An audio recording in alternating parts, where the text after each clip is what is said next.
Hello, just want to say welcome family. I'm missing you very much, and as I've just been thinking about what I'd like to just share and just what's on my heart just in this moment for you, was I've just got two things, a welcome doormat and a dinner party. And just starting off with the welcome doormat, I have one outside my front door and it says welcome. Well, it used to, it's been rubbed off I think now, but I never look at that because this is my home, and that's more for everybody else because I want them to feel welcome when they come into my home. But this is your home as it is my home. This is family, and this is what it looks like at the moment, but it doesn't negate what is truth and what is real, what is reality. We are family. Even though we're in different households, we are a household and a family together. So I just wanted to remind you of that, and that doormat picture analogy in my head. I work with pictures. So, and then a dinner party. I know for me, whenever I have a dinner party, not too many of recent times, but I love to prepare a feast, and I always over prepare. I always overcook, not the food, but the quantity, as I want everybody to be filled, and I want everybody to have enough and to have the option to have more if they'd like.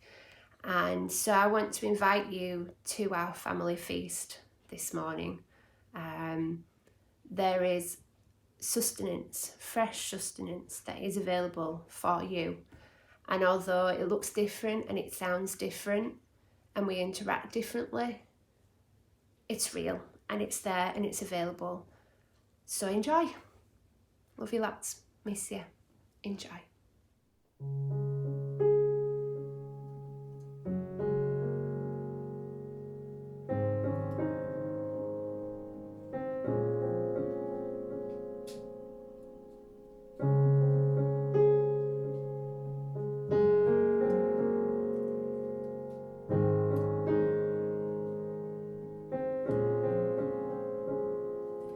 You've called me by name.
such a time as this. I wasn't made for such a time as this.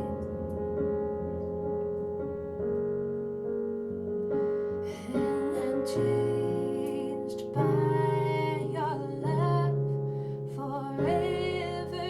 I'm changed by your love forever. I'm changed by your love forever. I'm changed by your love forever. I'm changed by your love forever. I'm changed by your love forever. I'm changed by your love forever. I'm changed by your love forever. I'm changed by your love. I'm changed by your love. I was made for such a time as this. I was made to bring life to the lost. I was made to show the heart of God. I was made for such a time as this. For such a time as this. For such a time as this. I'm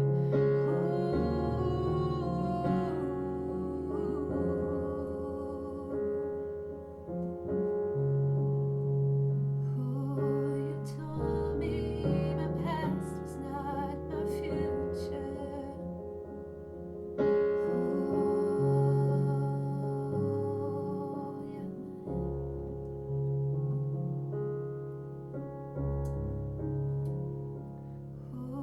Your promises are always true. Your promises are always true. They remain. Your promises remain.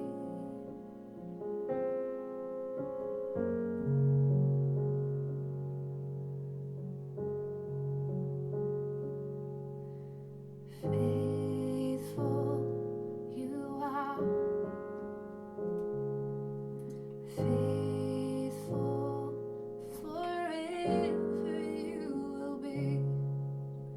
Faithful you are. And all your promises are yes and amen. And all your promises are yes and amen. Father of kindness, you have poured out grace. You brought me out of darkness. You have filled me with peace. Giver of mercy, oh my help in time of need. Lord, I can't help but sing.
is who you are, and that is who you are, and that is who you are, and that is who you are, and that is who you are, and that is who you are, and that is who you are, and that is who you are, and that is who you are, and that is who you are, and that is who you are. Waymaker, miracle worker, promise keeper, light in the darkness, my God, that is who you are, yeah. Waymaker, miracle worker, promise keeper, light in the darkness, my God, that is who you are, and that is who you are, and that is who you are, and that is who you are, and that is who you are. Waymaker, miracle worker, promise keeper, light in the darkness, my God, that is who you are. You are waymaker, miracle worker, promise keeper, light in the darkness, my God, that is who you are, and that is who you are, and that is who you are, and that is who you are, and that is who you are, and that is who you are, and that is who you are, and that is who you are, that is who you are, that is who you are, that is who you are, and that is who you are, Jesus. You are a promise keeper, you are a way maker. Oh, you are all things good, you are all things good. Oh, you keep all your promises. Oh, they are yes and amen. Oh, you are a way maker, Jesus. That is who you are, that is who you are, and that is who you are.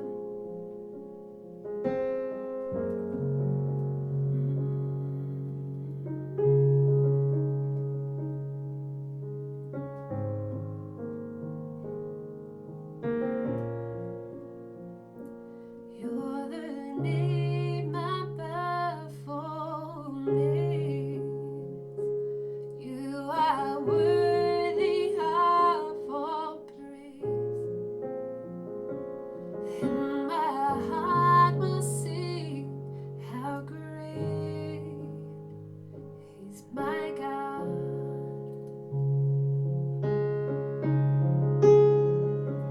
You're the name above all names. You are worthy of all praise, and my heart will sing how great is my God. Oh, you're the name above, you're the name above all names.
Just before we move into the teaching that I've prepared for this week, I just want to say a couple of things about all the things that we've put out there for you, because it's all still available. It may be that at the beginning of this time you were not able to take advantage of it, or it got lost along the way, but everything that we've done in this time is still there. So there's a whole, I think, 6 days on the Lord's Prayer that I did. There's 10 days on lamenting, and don't let the title put you off.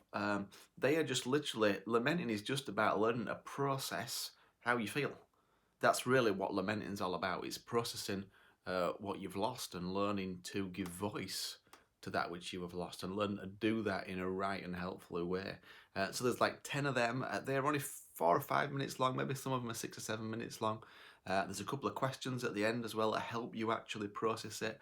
It may well be that you didn't get a chance to do that, or you get going and kind of got stopped because it was everyday 8, but they're all still there. Paul also has put out a 3-part teaching, fantastic teaching on these times we are in, and maybe some of where we're heading, and now we have to think about that. That's a 3-part series, so at 3 is 30 minutes, then a 20-minute. You can of course watch it all in one go, or watch it in little portions if you want, but plenty of stuff out there that we have put some time and effort in to help you, to encourage you, to bless you, and I just encourage you to take your pick. And then of course we've still got coming the gems, so they're on our Facebook page and also on our YouTube channel. They're literally just 2 or 3 minutes of truth, beautifully read by Naomi's gorgeous gentle voice, with some ambient music behind it, and it just speaks truth to you. It just reminds you of truth, reminds you of who you are, reminds you of what God said. The idea is you can, the words are on the screen, but you could also just listen to it. You could play it as you're going to bed, play it as you're waking up in the morning. They're coming out morning and evening, 7 in the morning, 7 at night. They're coming out, and they're going to keep going out. I think in total there's about 20 odd of them. And then after that, we've got some short stories we're going to record for you in the same way. And we're going to keep doing Sundays and other things. So there is tons of stuff for you to get involved in. I would just encourage you to use what you have been given.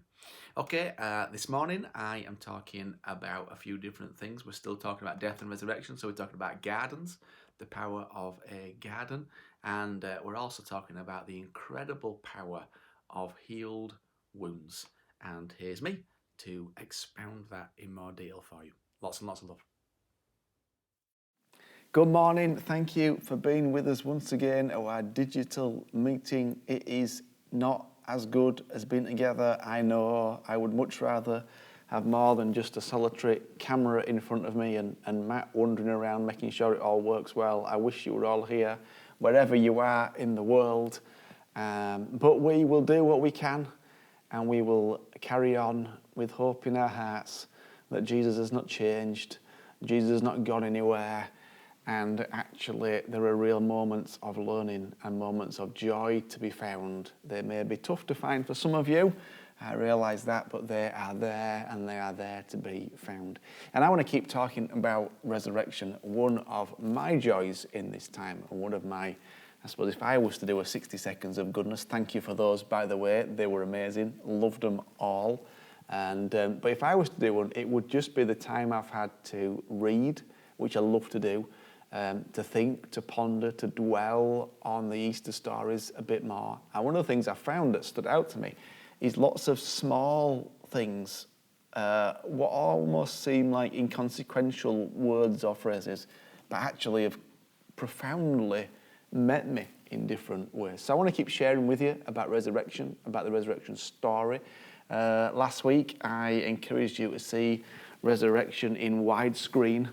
I described it as this, which is actually a quote from one of my favourite authors, a guy called Richard Rohr, who says resurrection is a cosmic event that has soaked all of history in divine presence from the very beginning. And I want to explore resurrection from some of the text that tells us in John's Gospel. So I want to read from John chapter 19, and verse 41 says, "At the place where Jesus was crucified, there was a garden, and in the garden a new tomb in which no one had ever laid." And then chapter 20 and verse 1, "Early on the first day of the week, while it was still dark, Mary Magdalene went to the tomb."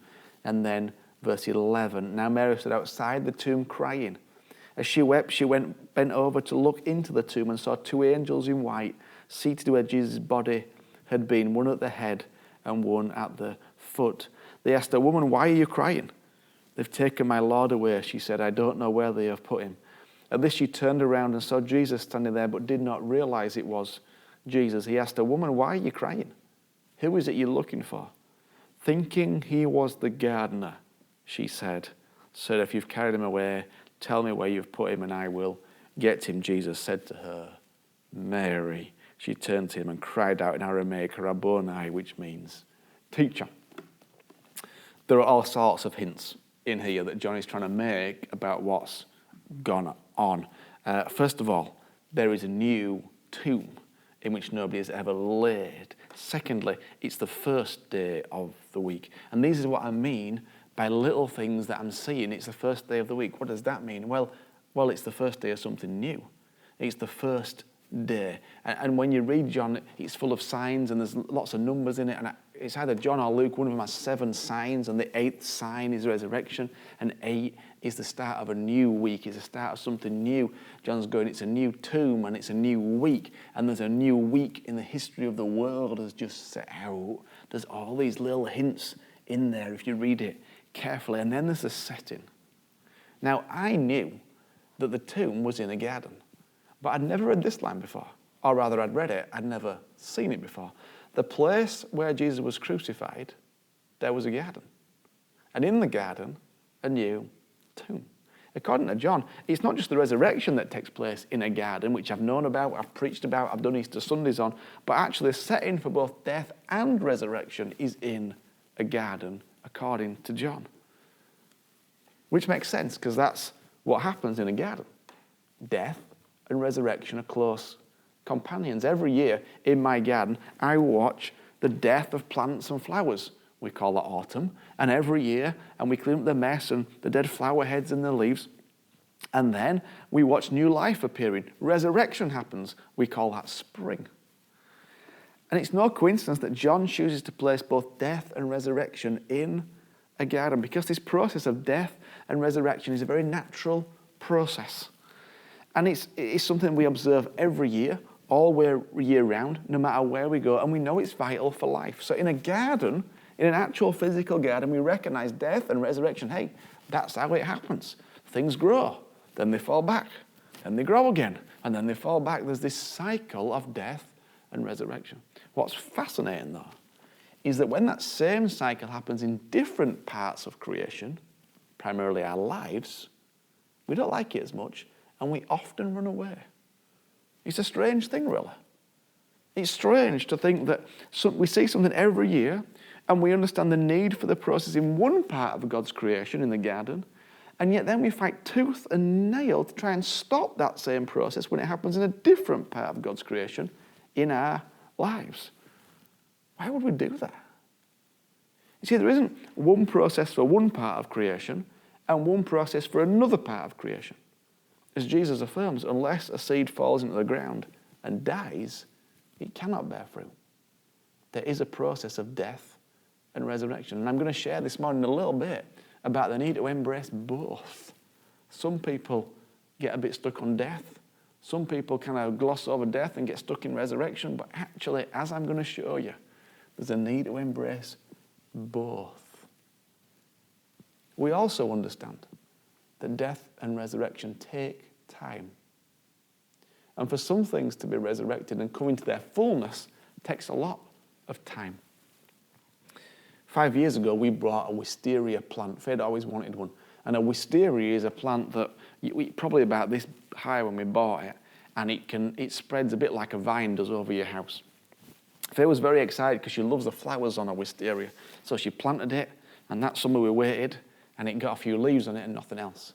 And she spent a long time, she looks after it, she's kind of trailed it everywhere over the house and got me to put this lattice up so it can cling onto it, all this sort of stuff.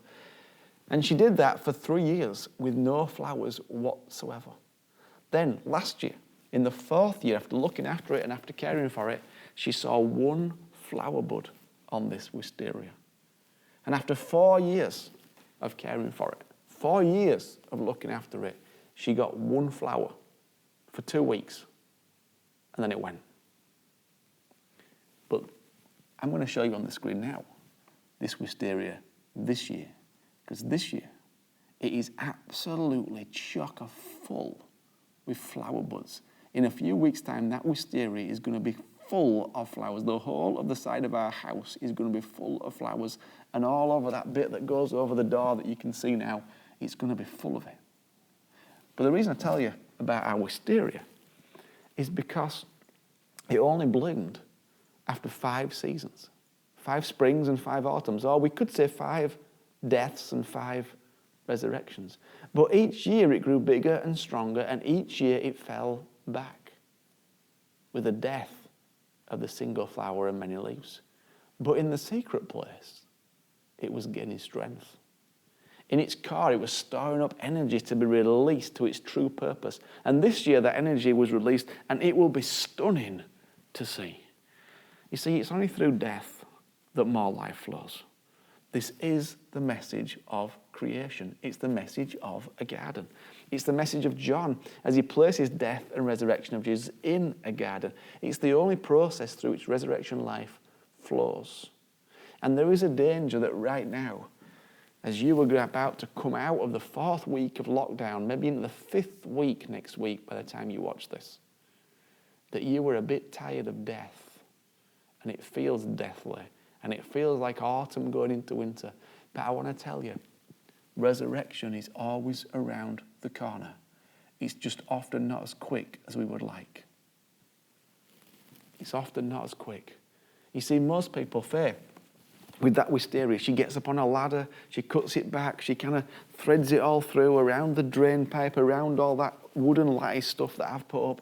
And each year she does that. She waters it, she fertilises it, she prunes it, she deadheads it. I don't know what she does. She's the gardener, not me. But I know she spends time out there looking after it.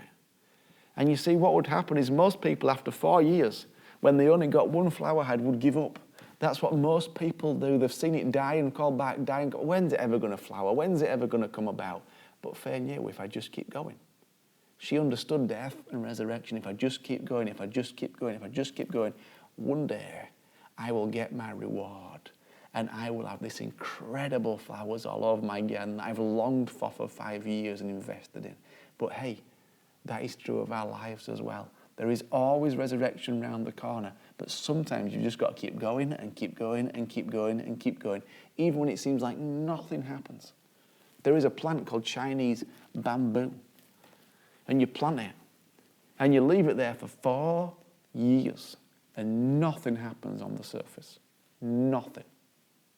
But deep down, in its core, it's producing all sorts of energy, because in its 5th year, it will grow to 90 feet tall in just a few short weeks. Apparently, it grows 3 feet a day.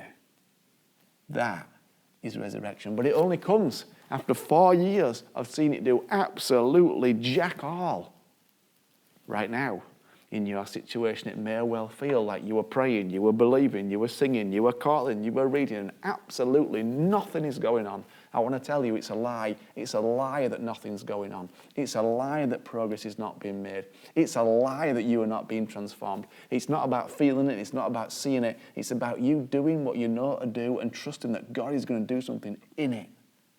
For all those of you who have done what you know to do and you're at that point of feeling like, why do I bother? Now is not the time to stop. Now is not the time to stop. Now is the time to keep going. I realise, wow, going to the 5th week of this, that is tough, man, super tough. But now is not the time to stop.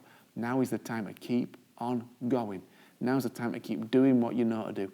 Do not give up. To stop now would be like Faye stopping on that wisteria on the 3rd year. Or the 4th year after seeing one thing, but then she would have missed out the incredible life that's going to flow. Don't stop. Don't give up. Don't give in. Keep on going. Keep on believing. Keep on doing what you know to be true. Now, the reference to a garden, of course, is not just about death and resurrection. It's about calling backwards and it's about calling forwards, because, of course, it calls back to Genesis and chapter 1 when it all started. The story of how it all began is in a garden when God creates man and woman and commands them to fill the earth and subdue it. It starts, as I said last week, with original goodness That's where it starts, original goodness. In a garden where man can walk with God without fear or shame, where God seeks out man to walk with him. And then it calls forward to Revelation, the last chapter. In the last book of the Bible, Revelation is about Eden restored. Eden, of course, is the name of the garden where it all started. And it says that it's restored. And the tree of life that was the source of it all going wrong is there again. And it says it flowers in every season. And it says that the leaves are for the healing of the nations. This idea of a garden calls back to the beginning and calls forward to the end. It's not inconsequential that there is a garden in the middle. In the original garden, humans are given power and choice to create the world they would like. God gives them power and choice to create their world. He essentially says, hey, there you go. You have freedom. You have dominion. What world do you want to create? And they go, I know, we're going to create a world of selfishness and rebellion. And God goes, okay. But resurrection is about reclaiming that garden. Resurrection is about reclaiming the original goodness of that garden. And resurrection is an affirmation of this world and its inherent goodness. That's right, an affirmation of this world and its inherent goodness. For many people, resurrection is about escape. It's this idea that because Jesus died and rose again, then someday you can go somewhere else to do something different. There are countless books, sermons, videos, tapes, tracts that speak of it. As though this earth has somehow lost its inherent goodness, it's all going to hell and God wants to destroy it. But God already did that. Genesis chapter 6 and chapter 7. God already flooded the earth and destroyed it and gave a way out for a few. He's not going to do that again. He's been there, he's done that, he's got the t-shirt. It's different this time. At the time, there were lots of books written a number of years ago now called the Left Behind series. And there were about 18 books written about what would happen when the great rapture happened and God came down and rescued the few elect. Some people think there's only 144,000. My Lord, what type of God would only rescue 144,000 people? Really think about it. What type of God would condemn the billions to die and rescue 144,000 of them? What utter nonsense. This Left Behind series, it was these books, and it had this idea that there'd be a pilot in a plane, the pilot would get raptured and taken to heaven, and of course, what would happen to the people on the plane? Well, it'd crash and they'd all die. Oh yeah, because that's what God's like, because that's what God's about. No, don't be so daft. That is not what God's like, and it's not what God's about. Not the God I know and believe in, anywhere. Resurrection, for me, is not about escape, it's about engagement. It's not about escape, it's about engagement. Resurrection and the reference to the garden is all about God restoring and redeeming what was lost and working with partnership with us again as he did in the beginning. You see the narrow view of resurrection that I spoke about last week, this idea that it's about you and you being forgiven and you being right of God. Of course, that's all true, but it's just such a narrow view of it. It's like you seeing this little bit of me when there's all this to see that you can see on this screen. Why would you focus on this tiny little bit when there's all this to see? It's also not very appealing, is it? I mean, I actually think it's a miracle any of us started our restoration journey with Jesus. It's an absolute miracle any of us started our restoration journey. How was this thought that we were going to hell and we needed our sins to be forgiven ever appealing to any of us? I don't even know how God did it. Look how merciful he is. Look how merciful he is. We came to know him through a story that wasn't very appealing and was all about how terrible we were. It's not the story I believe anymore. Not anymore. I just cannot. The more I learn about the love of the Father, the more I cannot. It was my Joshua's 18th birthday this week. And I decided I'd write him a letter because that's kind of what I do. And as I was writing to him, I had tears streaming down my face. And I just thought, man, I just wanted him to know that he was my son and I loved him. So I wrote that and a few other things. But as I was writing, I couldn't stop crying. Not just because of my love for him, but I just thought, wow, if this is how I feel about him, how does the Father think about me? What does the Father think about me? Oh, how he loves us. Oh, how he loves us. But resurrection Resurrection is about being caught up into something so much bigger than just you. It's about understanding that this world is home for stars, and that this home is good, and it's good to be home. I am not trying to escape this world. I'm learning to enjoy being in this good world and learning to bring more good into this world to make it good for those around me. The world is not to be escaped from. It's to be redeemed and restored, because that is what God is doing. You see, resurrection takes us back to the first garden and gives us the opportunity to reset and ask the question again, what world do you want to create? That's a question that you're asked every morning. What world are you going to create? And of course, your world right now is quite small. For some of you, it's just your home with just you in it, or maybe just a couple of other people in it. And as we enter this 5th week, hey, that question becomes more and more apparent, because if people were getting on your nerves 2 weeks ago, then they're really getting on your nerves now. If you were tearing your hair out with the kids 2 weeks ago, then you're probably really tearing your hair out now. Okay, so what world are you going to create? I don't say that to minimize the difficulty, the challenge, the pain. But we have a choice. What world are we going to create? In our mini worlds, what world are we going to create?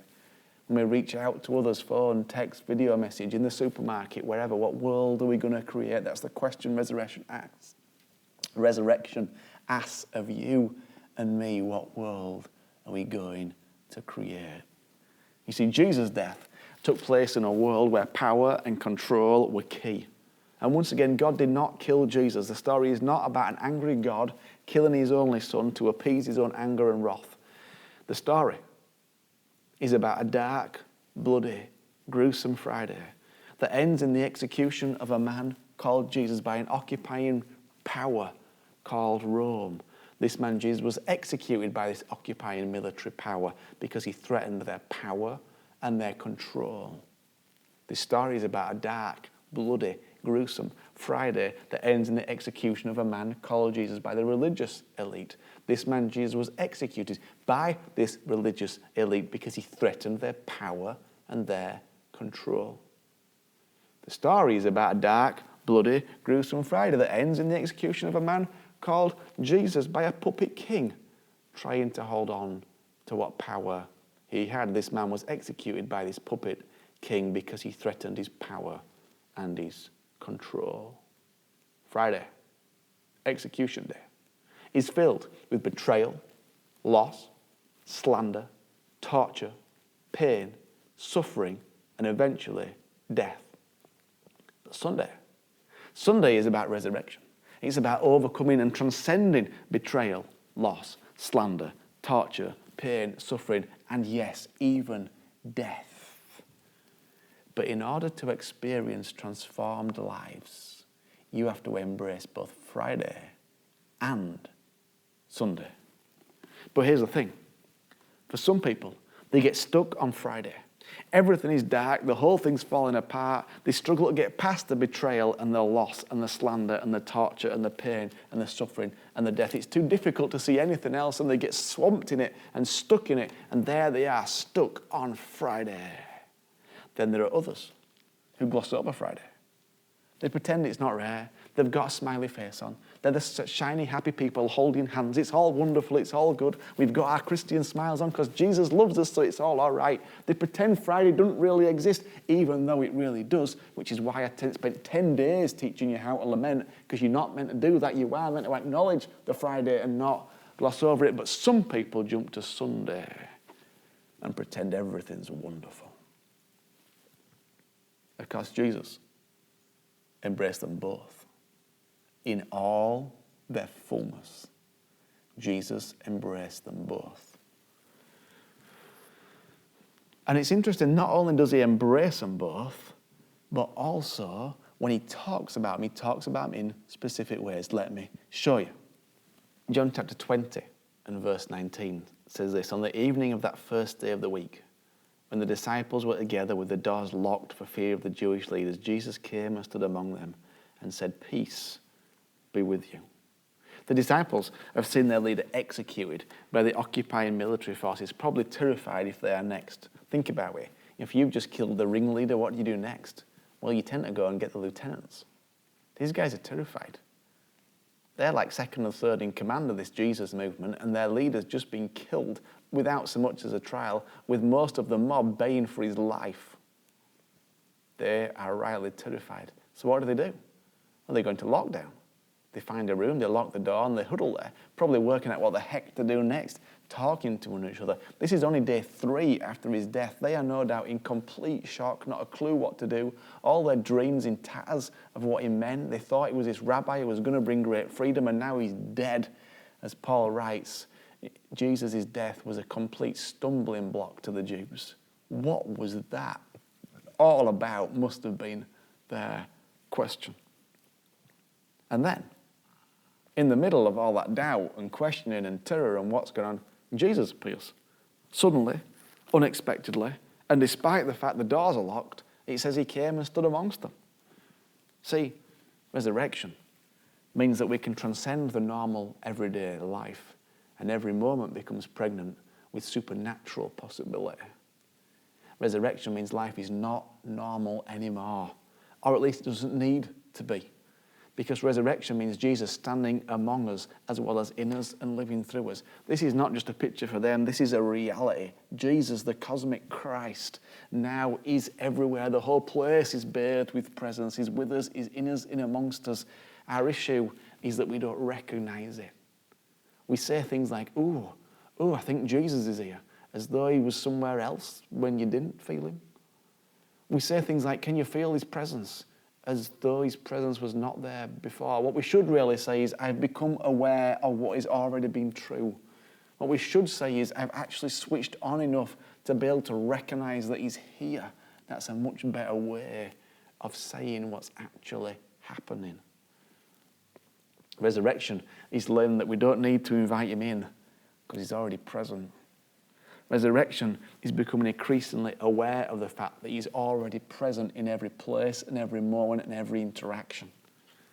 Knowing Jesus then is about being restored, as we said last week, to your original good design, which you have marred by your own choices and actions, of course.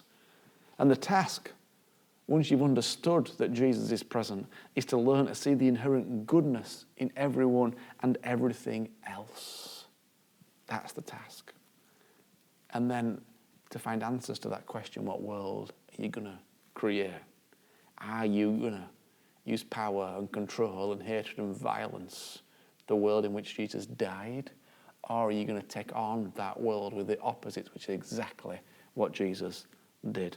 As we said before, the religious elite killed Jesus. The Roman Empire killed Jesus. Judas killed Jesus. The baying mob killed Jesus. Man killed Jesus because man did not manage to understand love.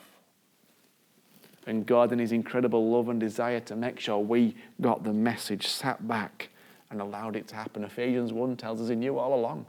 He knew he would send Jesus, and he knew man would kill Jesus. And in his love, he sat back and allowed it to happen.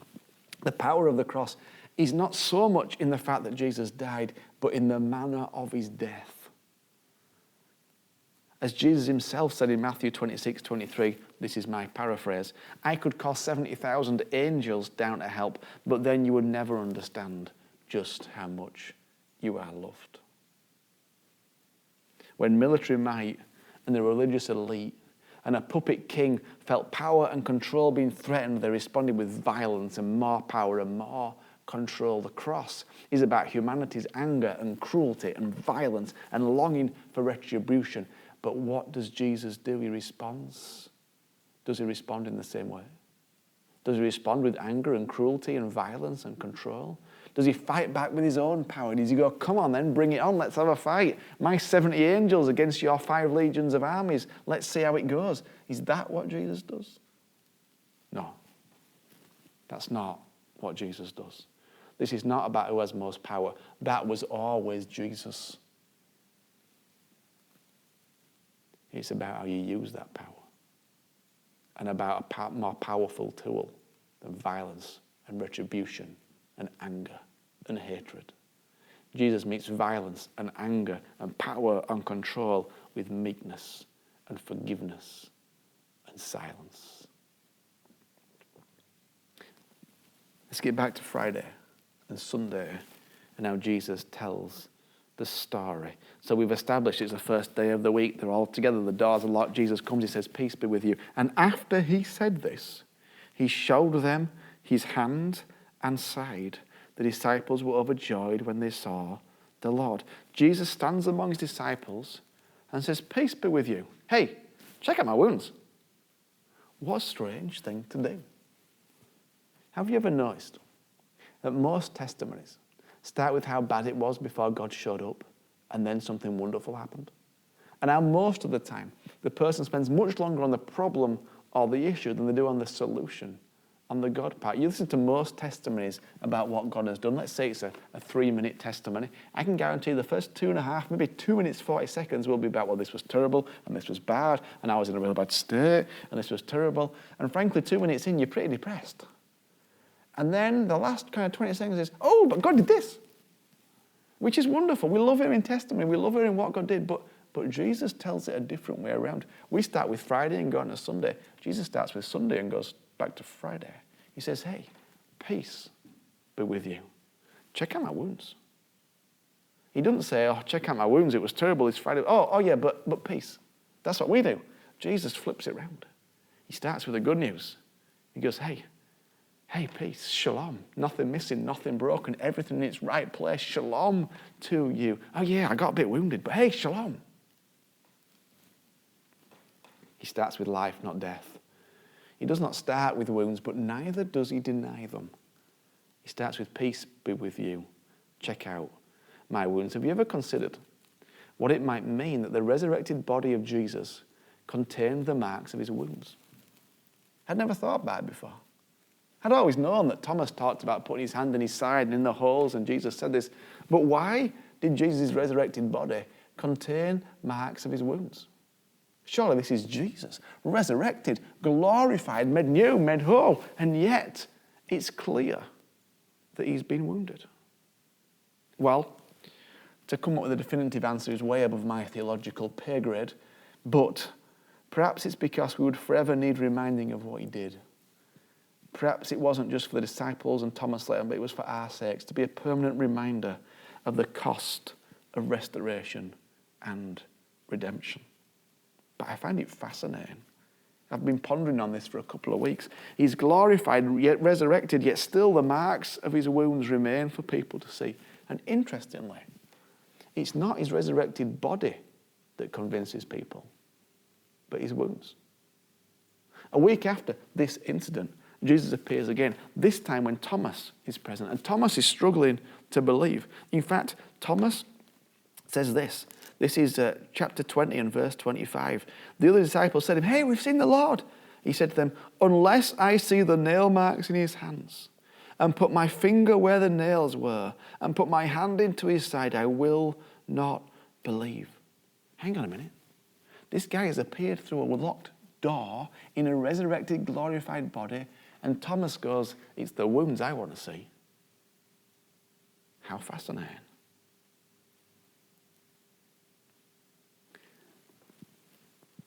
What proves it to Thomas is not his resurrected, glorified body, but his healed wounds. Have you ever considered the power of healed wounds? Most of us want to get rid of our wounds, for them to be so fully healed we would never even know they existed. And yet it seems that even in Jesus' glorified body, he bore the marks of his wounds. And it was these marks more than any other thing that helped people believe. Jesus even pointed them out in the first place. He went, hey, look, you need to see this. You need to understand that I was wounded. You need to see, but I've been healed of that. I believe our glorified bodies will be made whole, restored, and redeemed. Every wound of every kind, healed and made whole. That's what peace means. Shalom. Nothing missing, nothing broken. I believe that's what Jesus does. He heals us fully and completely of every wound that we bring to him. So please don't misunderstand me. I'm not suggesting for a moment that Jesus does not heal us fully. I believe he does. But I am suggesting this. Perhaps there's nothing more powerful to help people believe than healed wounds.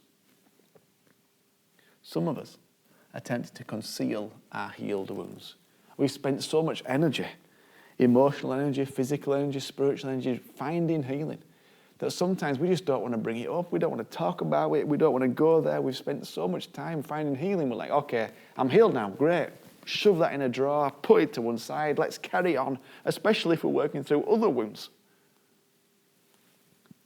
But for Thomas, what helped him believe was the sight of healed wounds. We often think that our healed wounds are the past, and that's where they belong. But the message of Jesus seems to be that healed wounds grow faith. Healed wounds help people believe. We must find a way to share our healed wounds openly and freely, and we must do it in the order Jesus did. Resurrection, then the death. Sunday, then the Friday.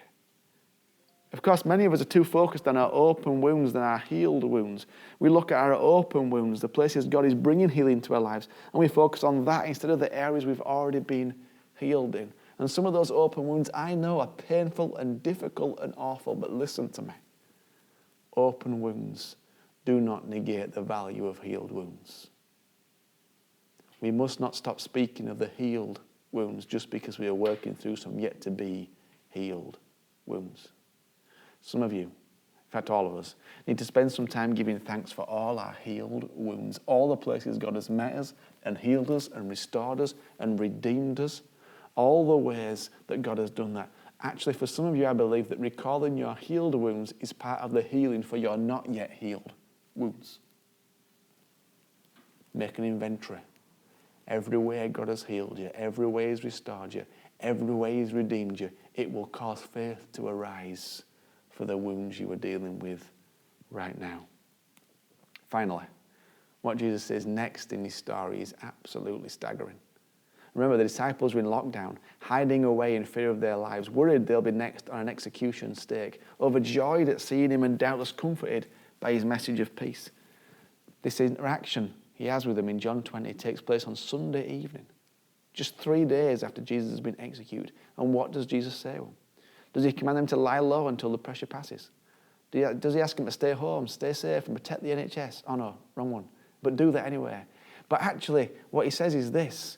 Verse 21 of chapter 20, peace be with you. As the Father has sent me, I'm sending you. What the heck? 3 days after He's been executed, He sends them? 3 days. And He goes, no, you're sending now. He commissions them, anoints them, prays for them, and sends them. Why? Because resurrection, once again, is about a return to a garden and a return to the question, what world do you want to create? Jesus has done His bit. He's shown them the way. He's conquered everything that sets itself up against goodness and God, and now it's over to them. Now it's their task. Now He's made it possible to bring the kingdom about on the face of the earth. And of course, that same task is yours and mine. The question resonates once again. What world do you want to create? Are we creating a world that's just like the one Jesus died in? Full of violence, anger, hatred, power and control? Are we creating a world that's different, that's full of grace, mercy, goodness, forgiveness and love, as Jesus did on that dark Friday? You see, you can meet the dark forces of our world in two ways. We can meet them with more violence, anger, hatred, power and control, and they can be very subtle as well as very obvious. Or we can choose to do what Jesus did and refuse to take those things on and refuse to deal with them in the way they are dealt to us and choose to die to those ways of living and being and thinking. We can choose to not respond in that way, and we can meet those things as Jesus did, with grace, mercy, goodness, forgiveness and love. That is how you create a new world. You die to the old.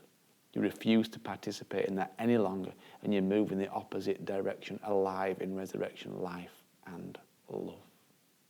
So this week, you have a choice as to the world you will create. And in particular, when you are met with anger or control or power or hatred, you have a choice. You can respond in the same way and keep the cycle going, or you can respond as Jesus did and say, Father, forgive them, for they don't know what they're doing. Take care.